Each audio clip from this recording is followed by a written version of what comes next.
Salut Julie, c'est Blandine. Je suis bien arrivée à Paris. Je vais voir les compétitions de natation ce matin pour les JO, donc c'est super. En fait, je suis assez disponible.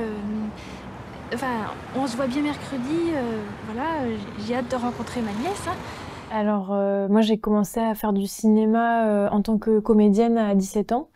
Et du coup, j'ai commencé à jouer. Après, j'ai commencé avec des courts-métrages, ensuite des séries, des films. Et donc, c'est vraiment là que j'ai découvert le milieu du cinéma, que ça m'a plu. Et après, en même temps, donc je jouais et j'ai fait l'université de Paris 8 à Saint-Denis. Et là-bas, j'ai co-monté avec d'autres étudiantes le collectif Les Filmeuses. Et avec ce collectif, on a fait des courts-métrages, donc on s'entraidait. Moi, j'ai réalisé mes courts-métrages aussi, quand j'étais à la fac et après quand je suis sortie. Et du coup, c'est des films un peu autoproduits. Et on a, du coup, grâce au collectif, organisé aussi des projections, des ateliers. Enfin, on faisait pas mal de choses. Et il y a un de mes courts-métrages qui s'appelle Les Grandes Vacances, qui a plutôt bien marché. Et du coup, suite à ce film-là, il y a des producteurs qui m'ont contacté, et dont Antoine, Arnaud et Massa, qui sont les producteurs du film et qui m'ont proposé de lancer ce long métrage. Et voilà, on s'est retrouvés comme ça à travailler ensemble et à lancer ce premier long métrage. Voilà. Non, c'est vrai. Moi, je pourrais pas partir en vacances toute seule. Je crois que ça me déprimerait trop. Ah oui. Mm. Oui, mais à la base, je devais pas voyager tout seul. Je devais venir à Paris pour les JO avec une copine. Et bon, après, ça s'est pas fait finalement. Et j'avais un billet. Donc, je me suis dit, c'est bête d'annuler. J'ai vraiment failli annuler, hein. Et après, je me suis dit, bon, c'est bien de voyager tout seul un peu, quoi. Je pense que mes influences, enfin c'est vraiment moi à l'université que j'ai découvert beaucoup de films. J'étais pas cinéphile avant, et à l'université il y a une grande bibliothèque avec tout un espace où il y a des milliers de DVD et des écrans où en fait moi c'est vraiment là où j'ai découvert énormément de films. Et je dirais pas qu'il y a un réalisateur qui m'a plus influencé qu'un autre, mais il y a beaucoup de réalisateurs, réalisatrices qui m'ont beaucoup marqué. Il y a Agnès Varda, Justine Triet. Il y a aussi des réalisateurs qui sont venus à la fac, qui m'ont beaucoup appris, comme Guillaume Braque ou Claire Simon. Et voilà, mais il y a vraiment beaucoup de films qui m'ont marqué. Et j'ai eu vraiment cette chance-là d'être à Paris 8 et de découvrir beaucoup de films là-bas.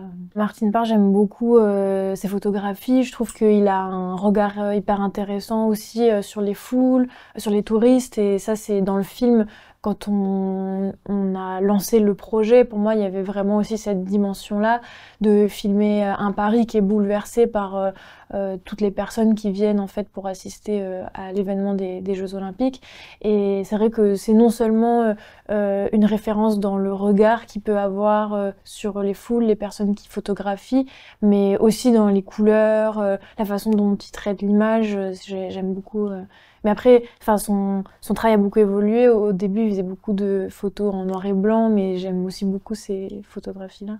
Et oui, c'est vraiment une grande influence. J'aime beaucoup son travail.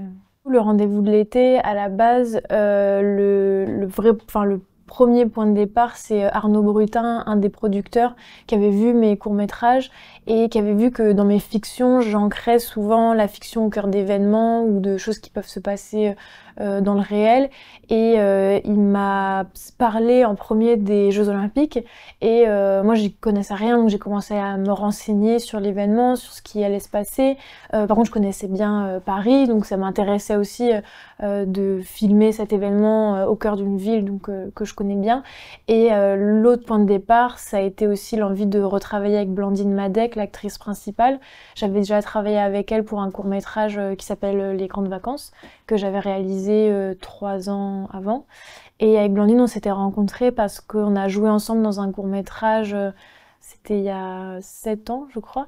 Et moi, je trouve que c'est une actrice incroyable. Je l'avais vue au théâtre.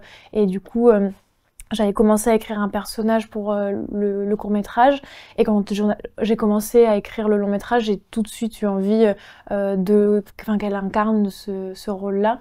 Et après le film, je l'ai coécrit avec Mariette Désert, qui est une grande scénariste, et j'ai eu beaucoup de chance de coécrire le film avec elle. Donc voilà, le point de départ, ça a vraiment été Arnaud qui m'a parlé des Jeux Olympiques et l'envie de retravailler avec Blandine. Et ensuite, le film s'est vraiment écrit avec Mariette, et on a fait beaucoup de recherches aussi pour essayer de préparer au mieux ce tournage qui s'ancre au cœur d'un événement, donc qui est un tournage forcément un peu avec un dispositif particulier. Pourriez-vous nous dire ce qui vous a poussé à venir assister aux compétitions des bords de Seine?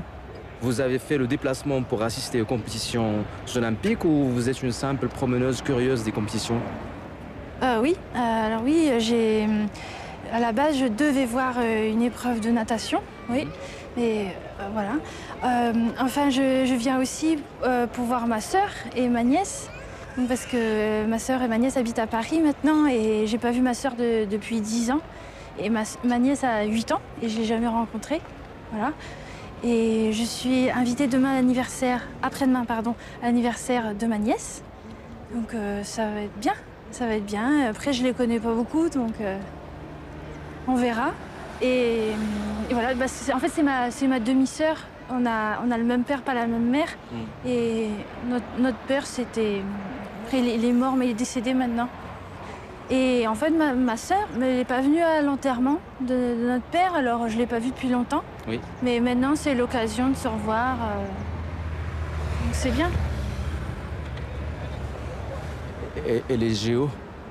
L'idée, c'était vraiment de se questionner sur comment est-ce qu'un événement peut bouleverser chacun des personnages, mais de façon différente.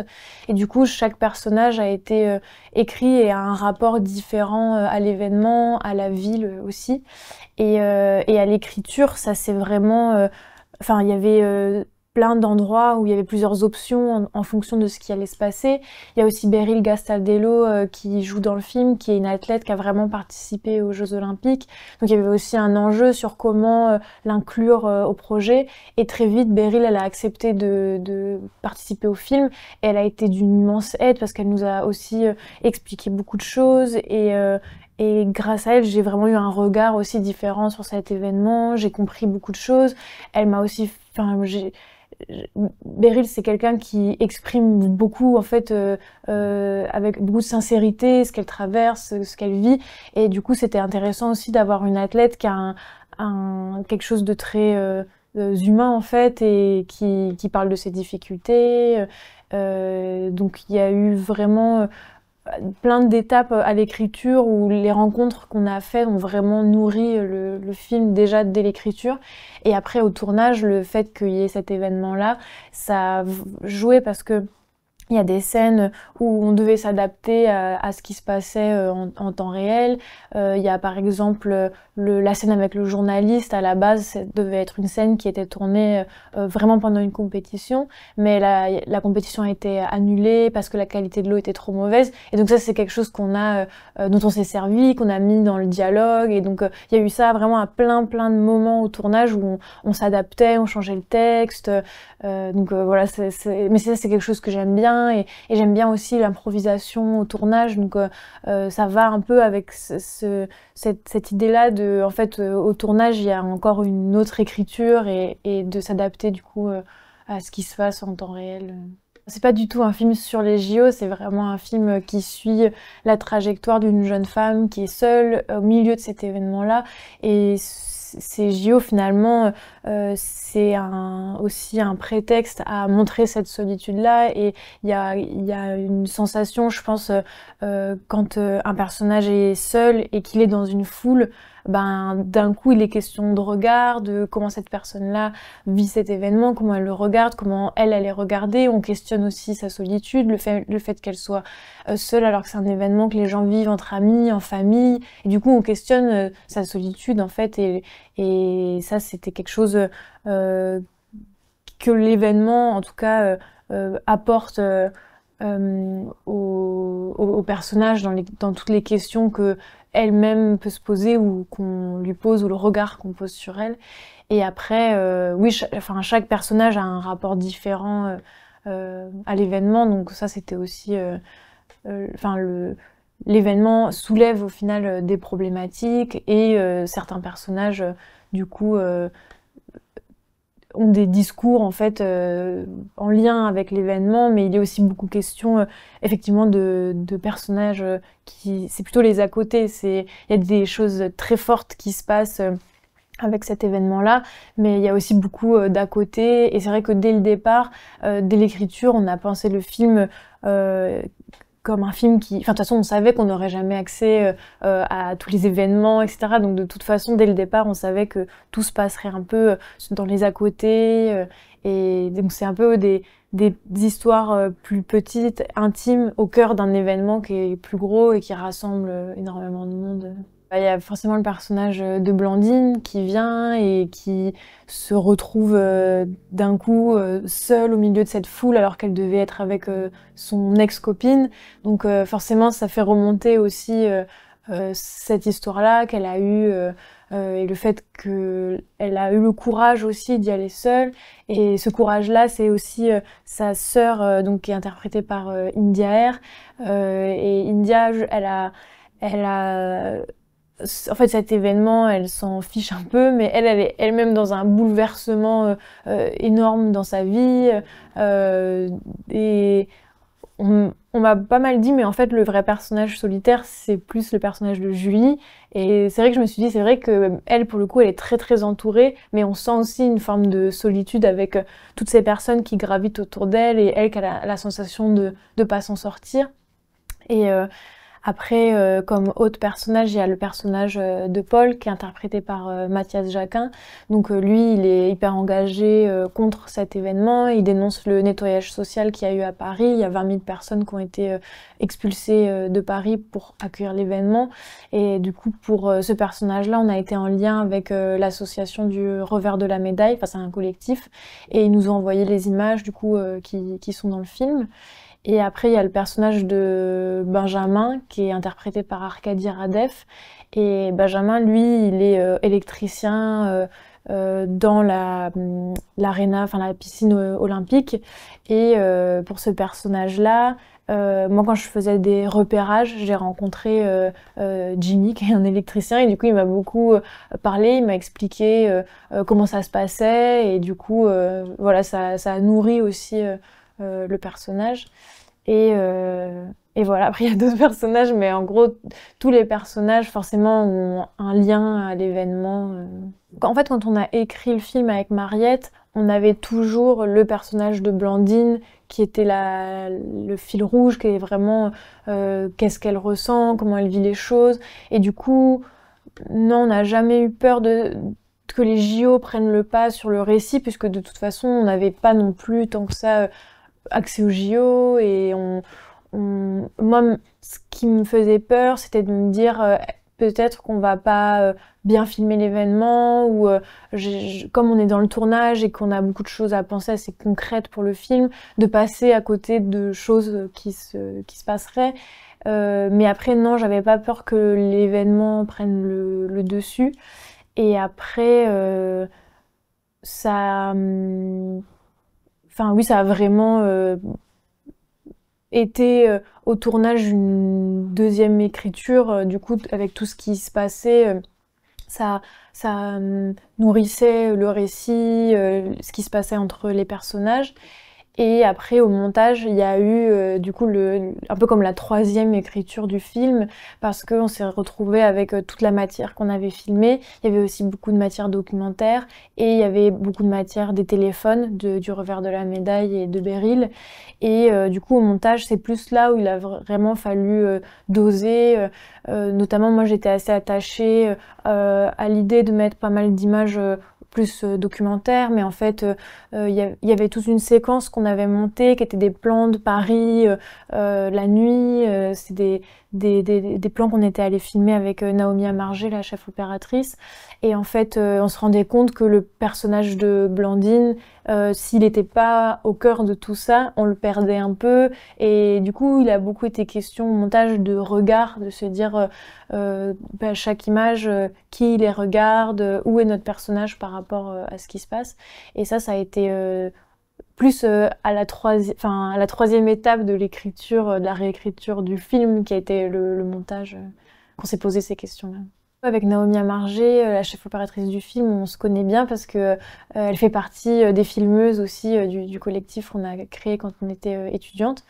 Et on avait déjà travaillé ensemble, on avait fait un court-métrage que j'avais réalisé qui s'appelle La nuit n'en finit plus. Et du coup, on avait quand même, c'était agréable d'avoir déjà travaillé avec elle. Il y avait beaucoup de choses qu'on savait l'une de l'autre, de ce qu'on aimait et de la façon de travailler. Et elle a lu le scénario, elle m'a tout de suite dit qu'elle aimait beaucoup. Et après, quand on a su que le film se ferait, on a vraiment commencé à travailler, à parler de découpage, d'images, à s'envoyer des références. Et voilà, ça a commencé comme ça. Et après, vu que le tournage était très compliqué parce qu'il y avait certaines scènes où il fallait qu'il y ait des équipes très réduites. Donc il y avait aussi beaucoup de questions et de problématiques sur l'organisation du tournage parce qu'il y avait un plan de travail à faire et à chaque fois on adaptait à l'image combien de personnes pourraient venir, est-ce qu'on pourrait faire une install lumière ou pas, et du coup si c'était un peu du cas par cas en fonction de chaque séquence. Les intérieurs c'était un peu plus classique, on pouvait vraiment avoir un plateau de tournage avec une plus grosse équipe, mais dès qu'on était dans les foules, dans les fan zones, en fait il faut pas se faire trop remarquer, donc il y avait forcément on était une équipe plus restreinte, et à l'image c'était aussi beaucoup de choses dont on a discuté avec Naomi, aussi la caméra, il fallait pas une trop grosse caméra, donc c'était aussi beaucoup de problématiques assez concrètes sur l'organisation et le nombre de personnes dans l'équipe.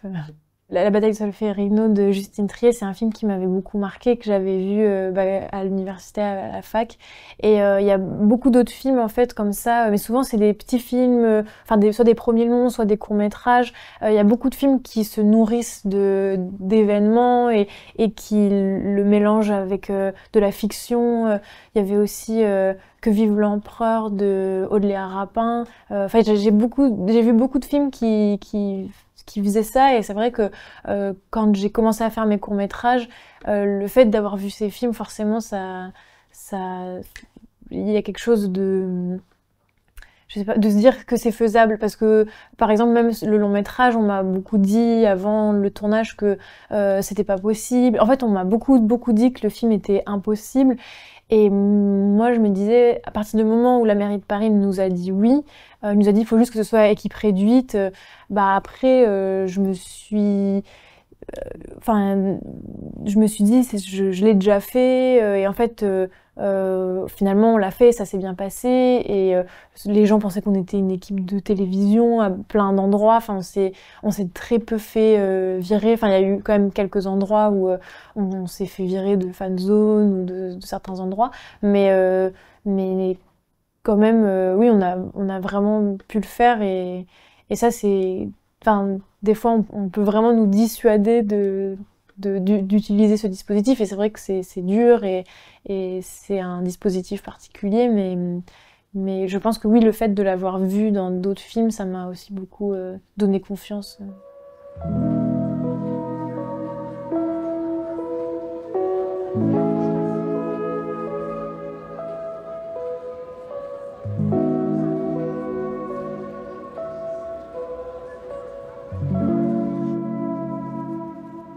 Quand tu parles de femme forte, pour moi, il y avait aussi cette question-là avec le personnage de Blandine, qui pour moi est une femme forte et qui exprime ses désirs. À la fin, elle affirme vraiment finalement son envie de solitude.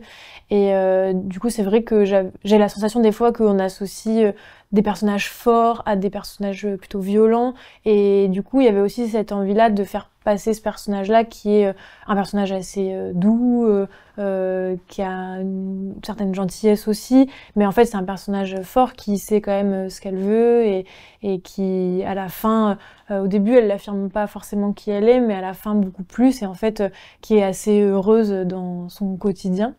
Et après le personnage de Julie, à l'écriture, il y avait des moments où on nous disait c'est un peu trop un personnage cliché parisien, puis elle était un peu, on nous disait elle est un peu dure, et en fait dès que j'ai su dès que India a accepté de jouer le rôle, moi ça m'a aussi beaucoup rassurée parce que je trouve que India elle a quand même quelque chose qu'elle apporte je sais pas, je trouve qu'elle a une grande humanité, j'ai trouvé qu'elle avait beaucoup apporté au personnage.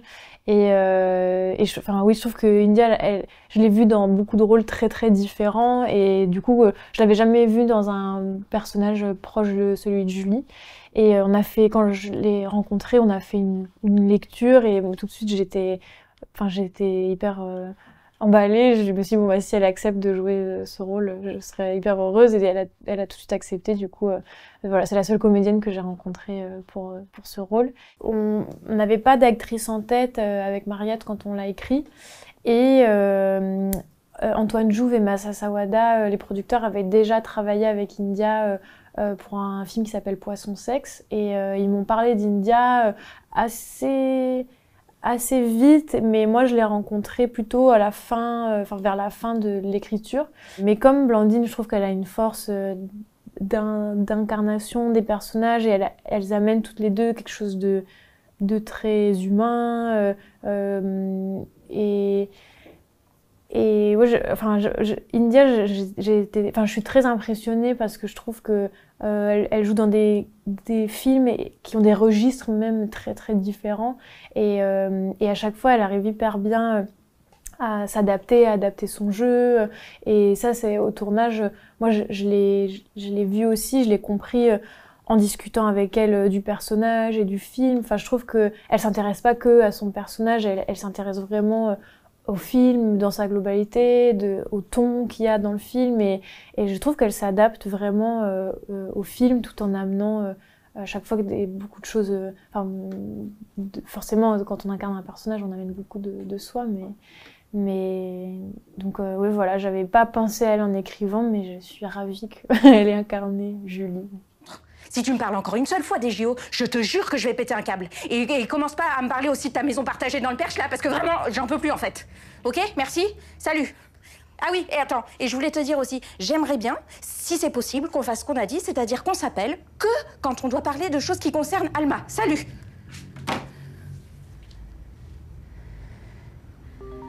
Oh putain! Ah putain! Et après, le personnage de Beryl, il s'est beaucoup construit aussi autour de Beryl dans les prises de parole qu'elle a pu avoir. Et on s'est servi des images qu'elle a tournées pendant les Jeux Olympiques. Et c'est vrai que ces trois personnages sont très très différents, et le lien entre Blandine et Beryl, pour moi c'est le lien aussi avec les réseaux sociaux. Des fois on se sent proche de personnes dont on est très très loin, mais les réseaux sociaux donnent accès à plein d'éléments de la vie personnelle de certaines personnes, et on peut se sentir proche de personnes qui sont très éloignées de nous. Et après le lien avec le personnage de Julie, de la sœur, il y avait aussi cette idée que, en fait, qu'est-ce que c'est que d'être une famille quand on se connaît pas? En fait, ce qui relie ces deux personnages, c'est qu'elles sont sœurs, mais en fait, elles se connaissent presque pas. Et ce qui les lie aussi, c'est leur père, mais en fait, elles ont un lien très différent à ce personnage-là.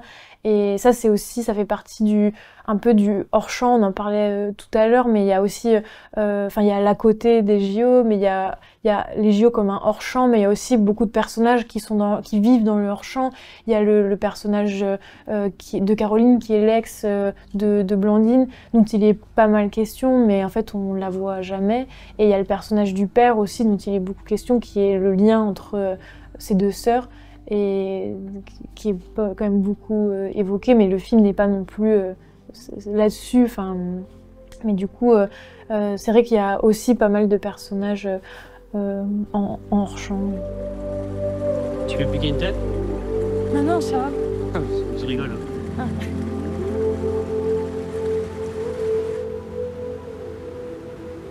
Moi, c'est mon endroit préféré ici.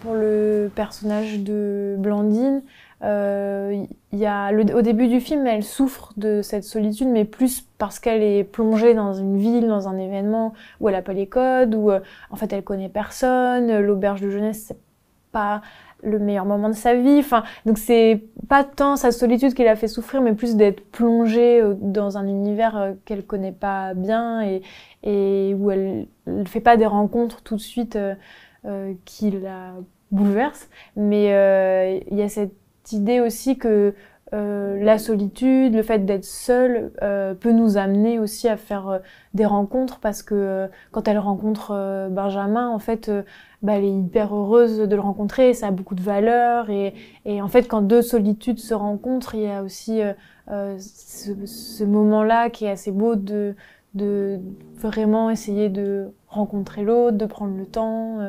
Et il y a aussi sur ces questions-là, sur la solitude, il y a le personnage d'Alma, qui est la nièce, qui, elle, pour le coup, est pas gênée, enfin, elle pose vraiment des questions sur la maternité, pourquoi elle n'a pas d'enfant, pourquoi elle est seule.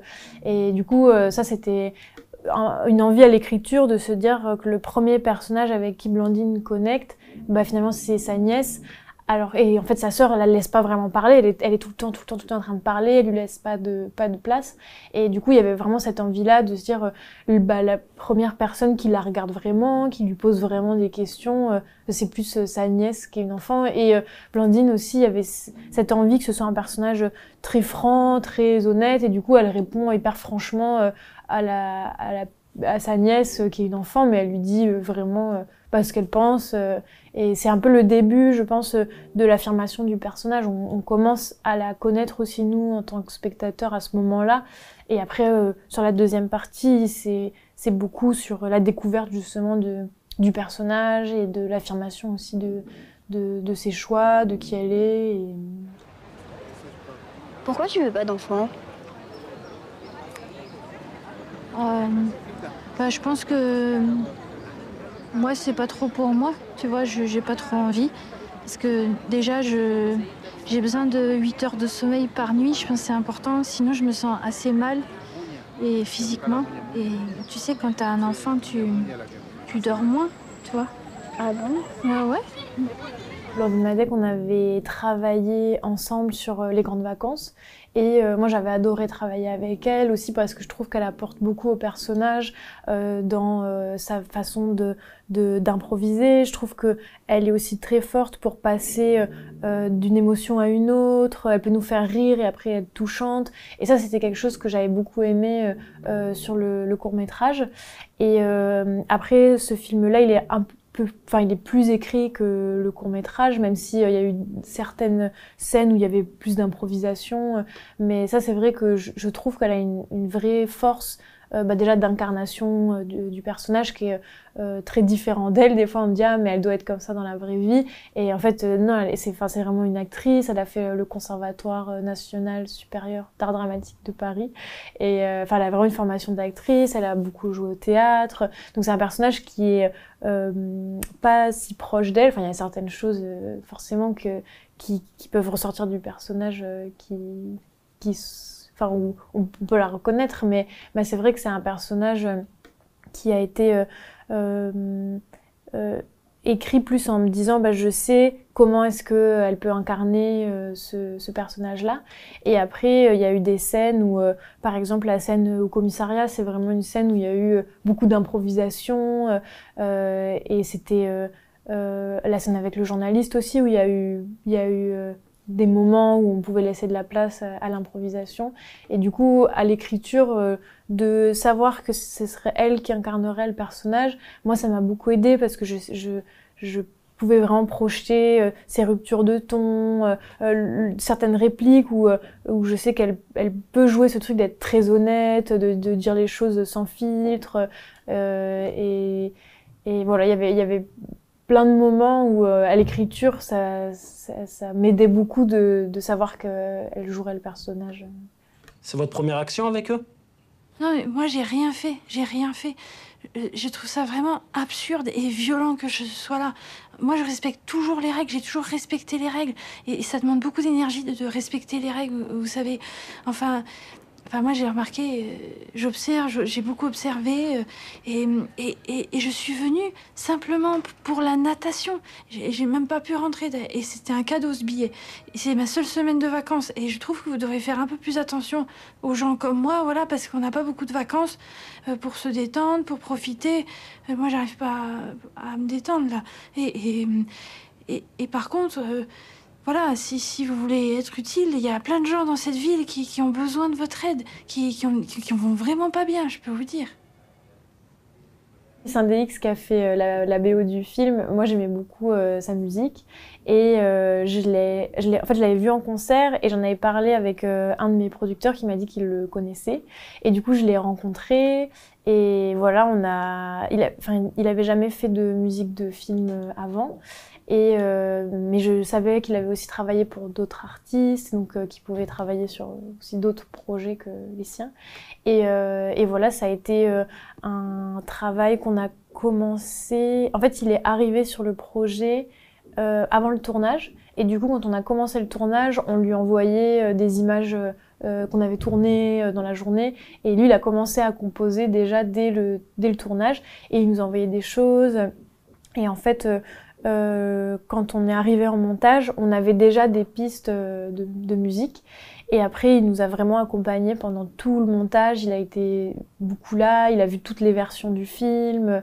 Et ça a été un travail vraiment passionnant avec Aurélien. Moi, j'ai vraiment adoré ce travail-là. Et je pense que ça a aussi beaucoup... marquer le montage parce que en fait il nous envoyait des propositions, ensuite nous on changeait des choses de montage qu'on lui envoyait et il y avait comme ça un échange qui a été qui nous a vraiment beaucoup apporté au moment du montage.